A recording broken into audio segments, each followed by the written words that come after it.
இந்த மரம் தான் வெப்பாலை மரம். பாருங்க, பூக்கள் வந்து அவ்வளோ இருக்கு, வெள்ளை வெள்ளையர்னு அவ்வளோ அழகா இருக்கு பாருங்க. இதுல மருத்துவங்கள் வந்து அதிகமா இருக்கு. நான் இனி ஒரு காணொலியில மருத்துவ குறிப்பு உங்களுக்கு நான் வந்து சொல்லுதேன். இது வந்து நீங்க வந்து பார்க்கணும் அப்படிங்கிறதுக்காக தான். பாருங்க, பூ வந்து அவ்வளோ அழகா இருக்கு பாருங்க. தேனீக்கள்லாம் அந்த பூக்கள்ல இருந்து தேனை எடுத்துட்டு சேமிக்கு. பாருங்க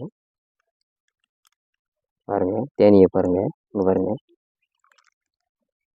மலைகள்ல இதோடைய மிகப்பெரிய சிறப்பு, இந்த கோடை காலங்கள்ல தான் தேன் வந்து அதிகமாக பாருங்க. தேனியை பாருங்க, தேனியை பாருங்க. இந்த மரம் முழுவதும் பூக்கள் இருக்கிறதுனால இலைகள்லாம் உதிர்ந்து தான் காணப்படுது. ஆனால் தேனீக்கள் வந்து அதிகமாக வந்து இந்த பூவை வந்து சேர்க்கு. பாருங்க, தேனியை பாருங்க, உங்களுக்கு பார்த்தீங்களா?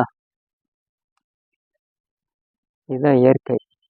இயற்கையோட இணைந்து நாம் வந்து வாழணும். அதுதான் வந்து நமக்கு வந்து தேவையானது. நம்ம பாதுகாக்கும் இயற்கையை நாம் பாதுகாக்கணும். மகிழ்ச்சி.